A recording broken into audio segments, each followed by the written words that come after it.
ሰላም አለይኩም። ወላሂ ላዚም ዛሬ እንዴት እንደተናደድኩ ብታውቁ። ወላሂ ደንግጫለሁ። ይኸኛው ሳነበው ወላሂ እፎይ የሚባለውን ሰውዬ ማለት ወላሂ በቃ እንዲህ አይቼ ወላሂ በጥይት መትቼ በገለው ወላሂ ደስ አይለኝም።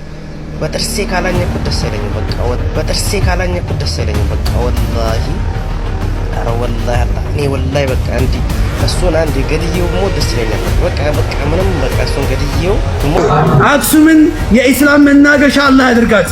የኢስላም ከተማ አላህ ያድርጋት።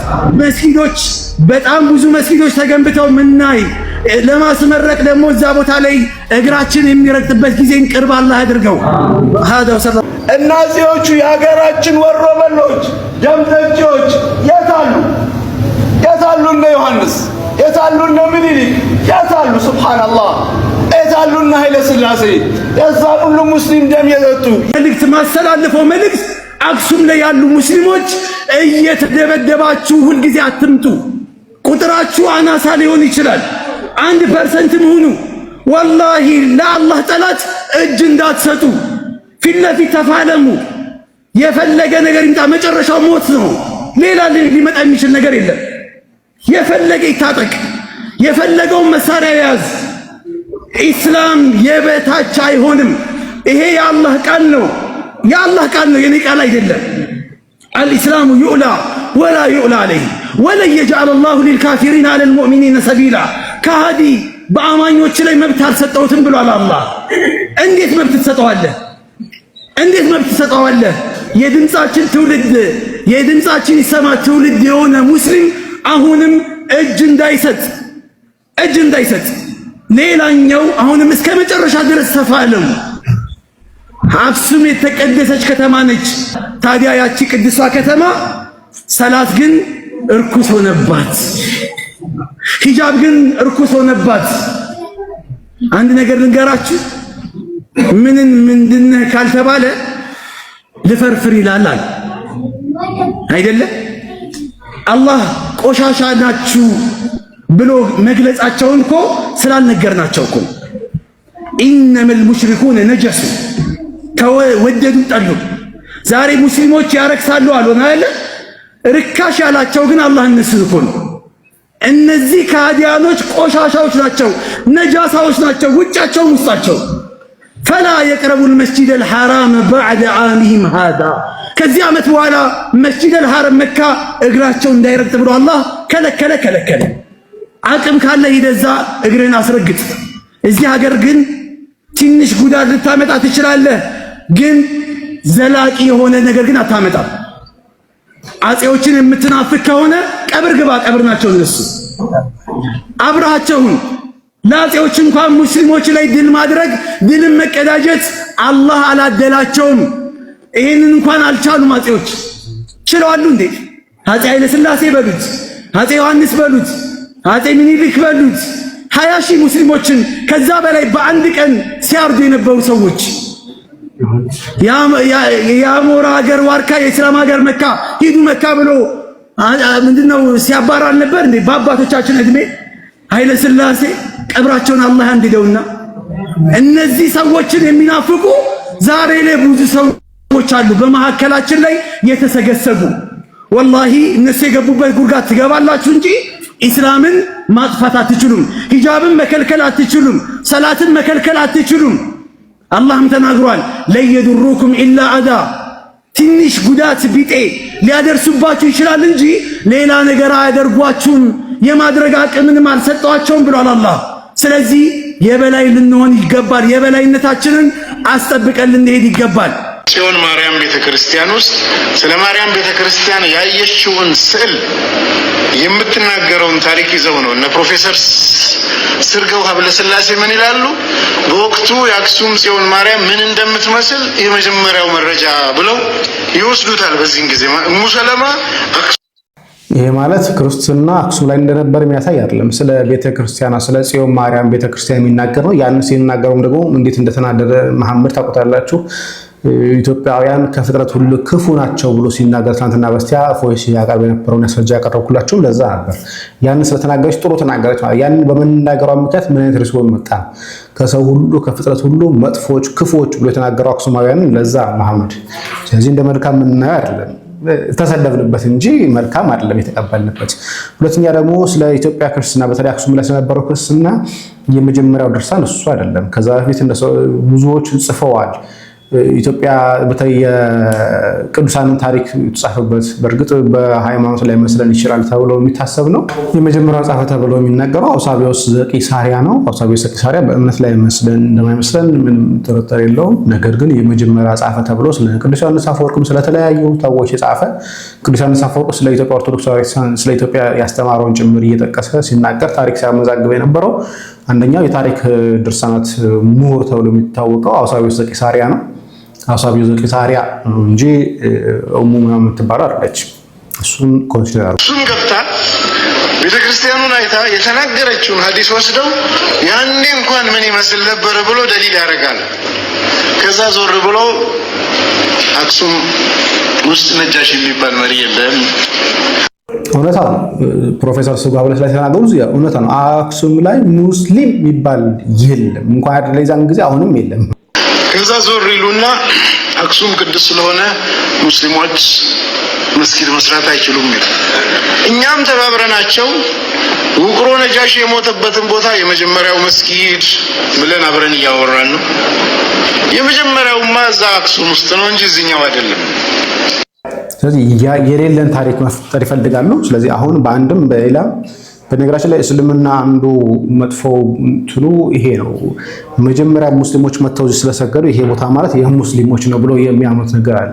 ይሄ ማለት ያው ምድር ሁሉ ያለህ ነው ካሉ በኋላ መተው ሰገዱ ማለት እዛ ቦታ ሰገዱ ማለት ቀጣይ የኛ ቦታ ይሄ ነው ብለው ያስባሉ።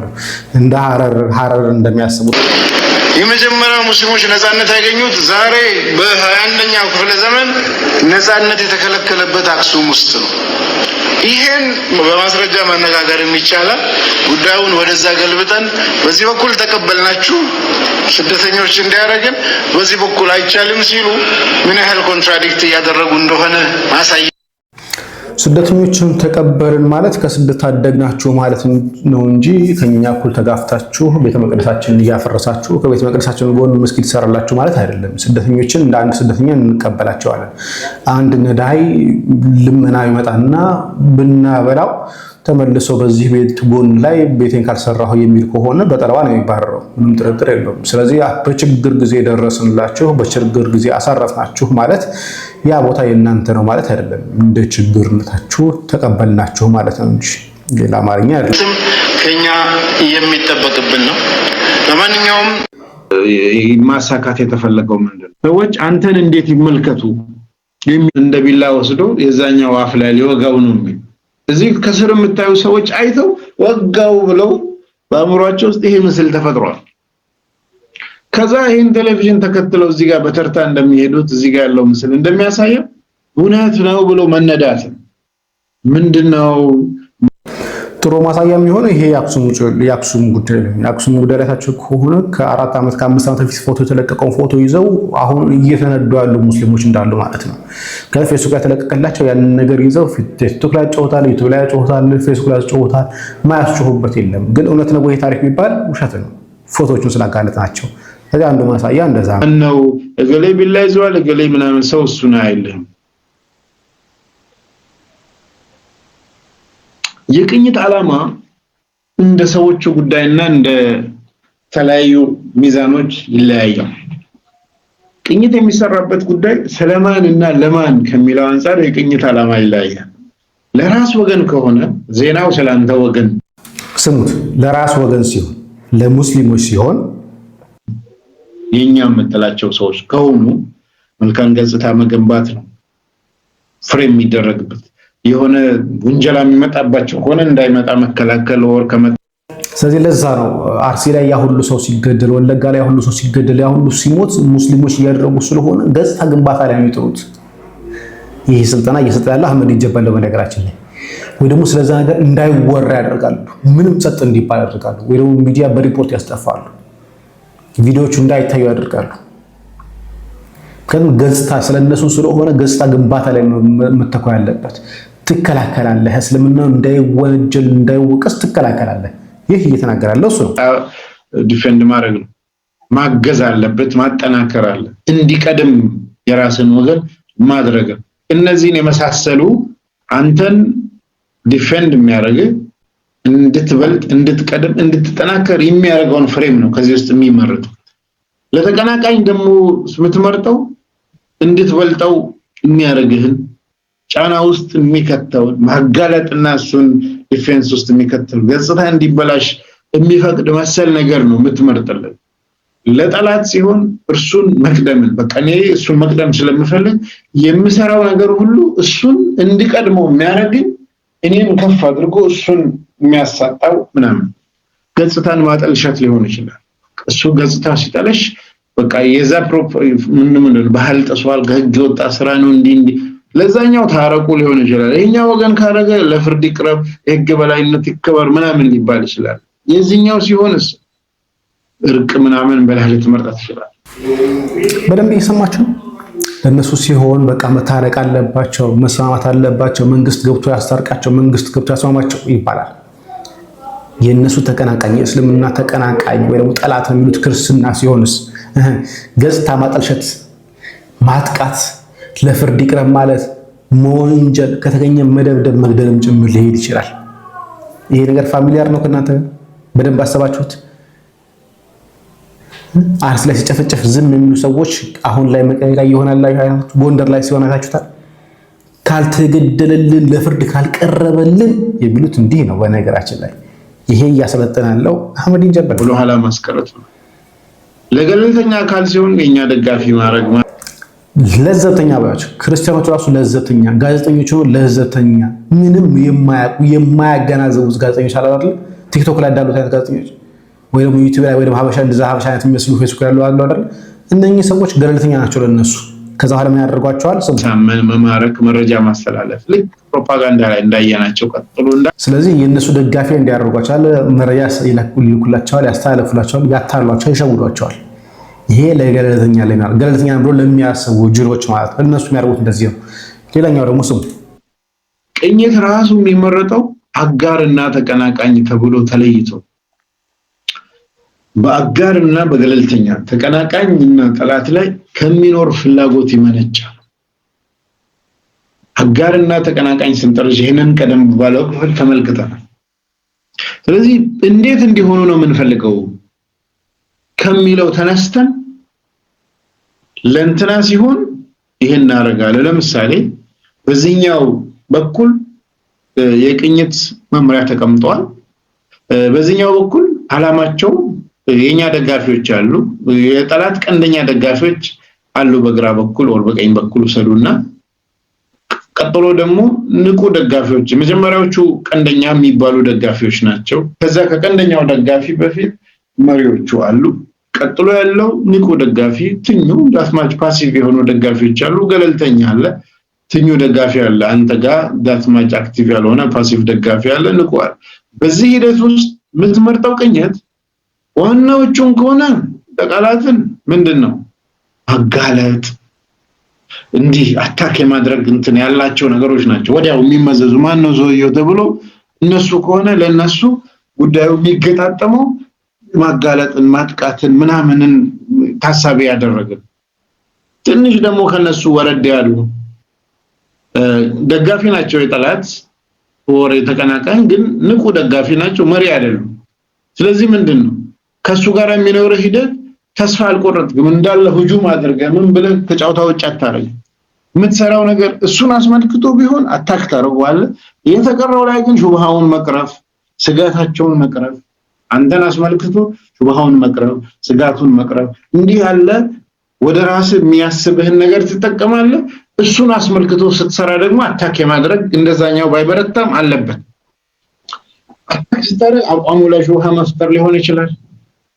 የሱን የነርግ የራስን መገንባት አይነት ማለት አቋም እንዲቀይሩ እድል መስጠት ሊሆን ይችላል። ቀጥሎ ደግሞ ፓሲቭ ሰፖርተሮች ላይ እና ወደ ይሄ ማለት መጀመሪያ ጥርጣሬ ሹብሃ ማለት ጥርጣሬ መፍጠር ነው። ጥርጣሬ ይዞርባቸውና ከዘሮባቸው በኋላ ወደ እነሱ ደጋፊነት መቀየር አሁን ማህበራዊ ሚዲያ ላይ ይሆናል እንደዚህ መጀመሪያ መረጃውን ያስናሰራጨው ያጠራጠራቸዋል ካጠራጠራቸው በኋላ ድጋሚ ወደ እነሱ እንዲሳቡ ያደርጓቸዋል። ይሄ በደንብ አድርጎ ያሰለጠነበት ስልጠና ጠላት እንዳይሄዱ አሁን ዝም ብለህ ሰርተህ አንተ የምትሰራው ነገር ምን ውጤት ያመጣል? እዛ ጋር ሄዶ አንድ የሚያረጋቸው ከሆነ ትክክለኛ ፍሬም አልተመረጠም።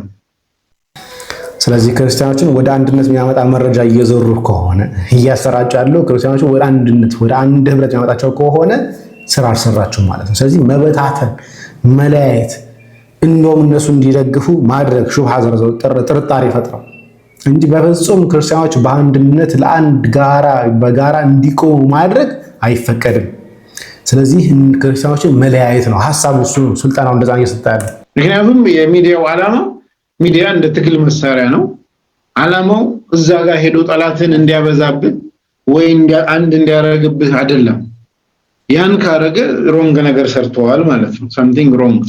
ስለዚህ ከዛ አንግል አንፃር ነው መታየት ያለበት። ምን አይነት ፍሬም እንጠቀም፣ ምን አይነት ቅኝት ነው።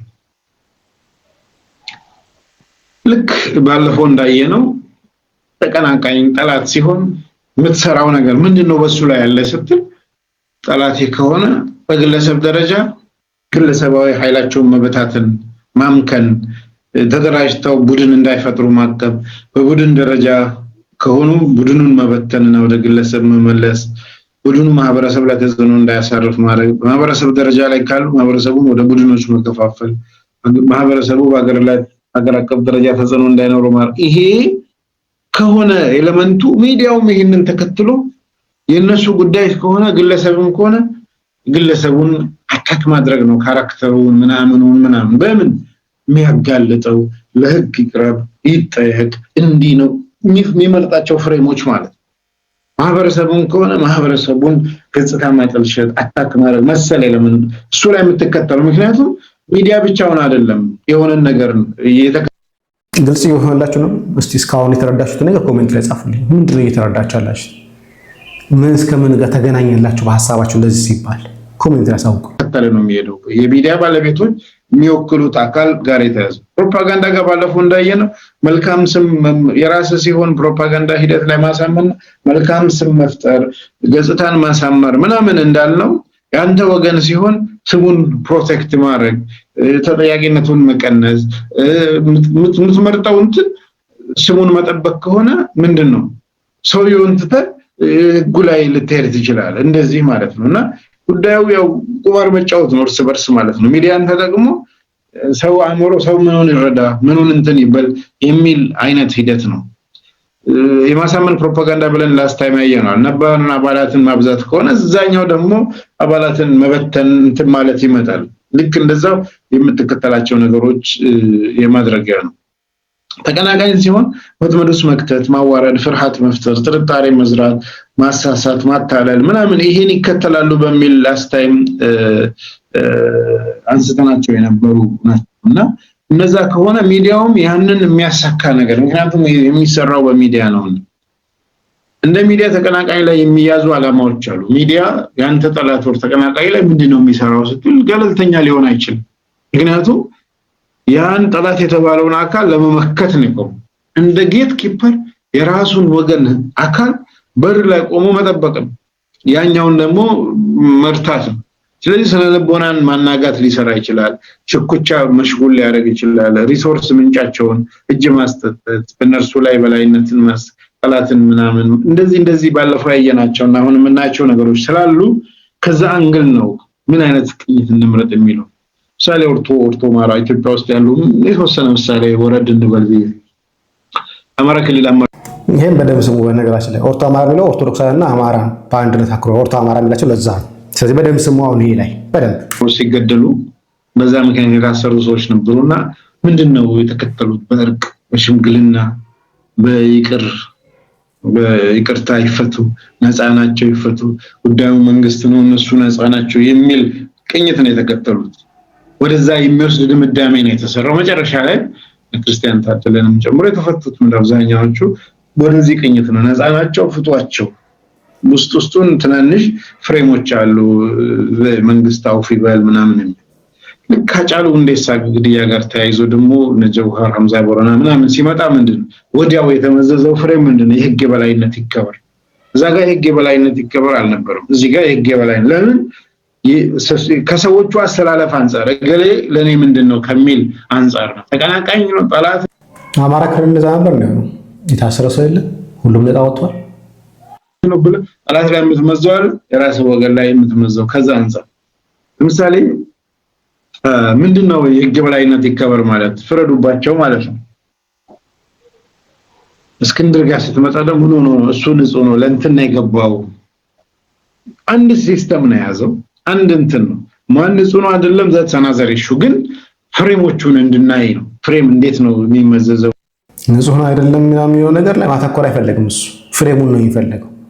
የሐሰት ወንጀላውን ነው የሚፈልገው እንጂ ሰዎቹን ንጹሃን ናቸው ንጹህ አይደለም ምን በድለዋል በደል ተገኝቶባቸው አልተገኘባቸው ጉዳይ አይደለም እሱ ፍሬሙን ነው የሚፈልገው። እንዴት ነው የኛ ወገን የነሱ ወገን እንዴት እየተጠቀሙ ነው የሚለውን እንድታዩ። ቤተክርስቲያን ሲጠቃ ፍትህ፣ እርምጃ፣ ተጠያቂነት ላይ ተከሩ ቤተክርስቲያን ሀገር ነች የሚል ቅኝቶች ሲመዘዙ የሞጣው ጊዜ ደግሞ ተመሳሳይ ነው። መስጊድ ቤተክርስቲያን በተቃራኒ ሃይማኖት ያሉ ተቋማት ናቸው። ቅድሚያ ለሰው ስትሆነ የተመዘዘው ሬሌ እንደዛ የሆነ ሞጣ ላይ እንደዛ ነበር ያደረጋችሁት እናንተ። ሰልፋችሁ እንደዛ ነበር። ክርስቲያኖች ላይ የተደረገው እንደዛ ነበር። ግን ህሊና ስለኛ ግን ከፈር ማድረግ ይፈልጋል። የሞጣው ጊዜ ታስታውሳላችሁ።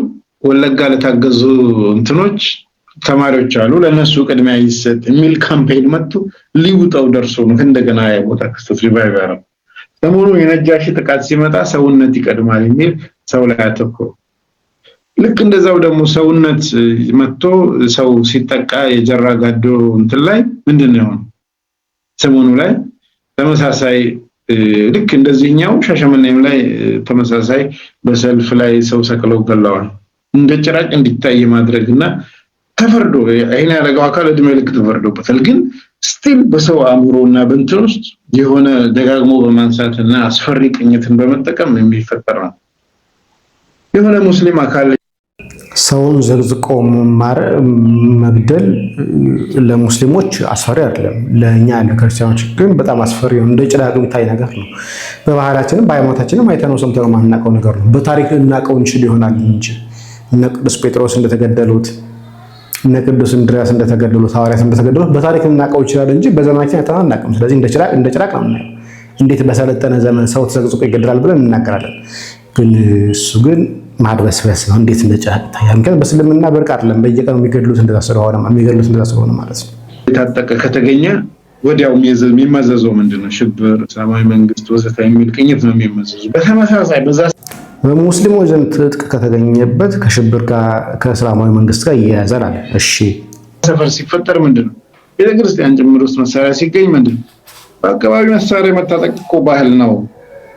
አሁን ከአካባቢው አንፃር አየው እስልምና ላይ ኮንክ ከአካባቢው አንፃር ለምሳሌ አማራ ክልል ላይ መሳሪያ መታጠቅ ባህል ነው። ግን አማራ ክልል ላይ ሲባል ኦርቶዶክሱ ብቻ ማለት አይደለም። ሙስሊሙ የሆነ መሳሪያ ታጥቆ ከተገኘ ባህል ነው፣ ማንም አይነካውም። እንዴት ሙስሊሙ መሳሪያ ታጠቃላይ ነው። ከዛ አማራው ክርስቲያኑ ታጥቆ ነው የሚሄደው፣ ሙስሊሙ ታጥቆ ነው የሚሄደው። ስለዚህ እንደ ባህል ይዳኛል፣ እንደ ባህል ይታያል። ቤተክርስቲያን መሳሪያ ቢገኝ ቤተክርስቲያን መሳሪያ መጠበቅ ፈቃድ ስላላት ዘበኛው መሳሪያ ይይዛል። ምንም ታዲያ መቼ ነው ብርቅ የሚሆነው ቢባል ከተማ ውስጥ መሳሪያ ውስጥ ዞሮ ስናይ በዛ መሳሪያቸው ሲገሉ ስናይ የዛን ጊዜ ሽብር እንደሆነ እንናገራለን። ይሄ የእስልምና ገጸ ባህሪው ነው። አንዱ መለያው ሽብር ስለሆነ መሐመድም የተናገረው ለማሸበር ነው የተላኩት እንዳሉ ለማሸበር ነው የመጣው። ስለዚህ መሳሪያ ሙስሊሞች ላይ ያልሆነ ቦታ ላይ ስናገኘው እንደዛ እንላለን። ከባህሉ ወጣ ያለው ስናይ ማለት አማራ ክልል ላይ ባህል ከሆነ ሶማሌ ክልል ላይ ምንም ላይ ሊገኝ ይችላል። ሶማሌ ክልል ባህላቸው በየጣራው ጭምር ያለ መሳሪያ ነው። አይደንቅ አፋር ላይ ብትሄዱ ባህላቸው ነው። ምንም አይደንቅ ማንም ላይ ጠይቃቸው። አፋር ክልል ላይ መሳሪያ ይዞ ተገኘ ስለዚህ አሸባሪ ነው ሊባል አይችልም፣ ባህሉ ስለሆነ።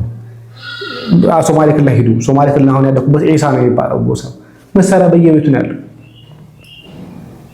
ሄደን የሜዳ ፍየል ገድለው ሲመጡ እንኳን አብረን የምንሄድበት ሰዓት ላይ እንኳን መሳሪያ ይዘው የሚሄዱት ቀለሃ 5 ብር ነበር የዛን ጊዜ የሚገዛ የነበረው። ማንም ሰው ከሽብር ጋር እያያዘባቸው ምክንያቱም ባህላቸው ነው።